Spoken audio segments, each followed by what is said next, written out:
নতুন বছরকে আমি একটু অন্যরকমভাবেই বরণ করে নিই। নমস্কার বন্ধুরা, সবাইকে আমন্ত্রণ জানিয়ে আজ নিয়ে চলে এসেছি হ্যাপি নিউ ইয়ারের ব্লগ। সেই দিনটা সারাদিন কী করলাম। সবাই ঘোরাফেরা খাওয়া দাওয়ায় ব্যস্ত থাকলেও আমার মনে হয় এই দিনটাতে এটা আমার একটুও ভাল লাগে না। সত্যি কথা যেটা, একান্তই আমি এই কাজটা কখনোই করি না। তাই তো হ্যাপি নিউ ইয়ারের দিন সকাল সকালে ঘুম থেকে উঠেই বেরিয়ে পড়লাম সবাই মিলে ফুল কিনতে।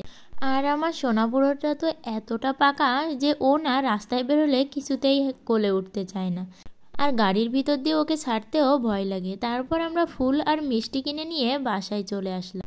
তারপর তো সে নিজে নিজেই ভাত খাচ্ছে। বিরিয়ানি? বিরিয়ানি না, ওইটা খিচুড়ি। বলো কি খাচ্ছ? খিচুড়ি খাচ্ছ? তুমি একা একা খেতে শিখে গেছো? সত্যি তুমি বড় হয়ে গেছো? দেখি কত বড় হয়ে গেছো। কি মাংস খাচ্ছ তুমি? তাকাও তাহলে, এদিকে তাকাও, ওই যে হাই করে দাও। হ্যাঁ। আর এই খাবারটা হলো গতদিন রাতে যে পিকনিক করেছিলাম সেটাই, আর সকাল থেকেই আর রান্না বাড়া করিনি ওই দিনটা। তারপর এই যে অনেকটা দেরি হয়ে গিয়েছিল, এদিকে পূজার তো সব গোছগাছ করে ফেললাম। আর বছরের প্রথম দিন আমার গোপুসোনাকে একটু মিষ্টি না খাওয়ালেই তো নয়। আর যার জন্যে এই পৃথিবীর মুখ দেখা, এত সুন্দর পৃথিবী উপভোগ করা, তাকেই যদি সন্তুষ্ট না করা হয় বলুন তো কিভাবে হয়। তাই তো দেখুন ফুল দিয়ে ঠাকুরঘরটা পুরো সাজিয়ে ফেললাম।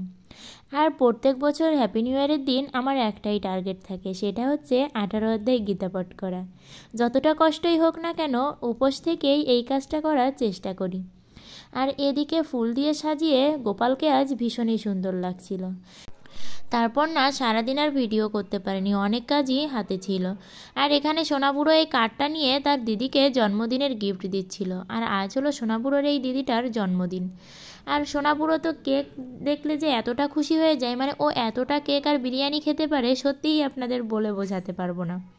আর এখানে দিব্যি সে কিন্তু কেক একা একাই কেটে খেয়ে নিচ্ছিল।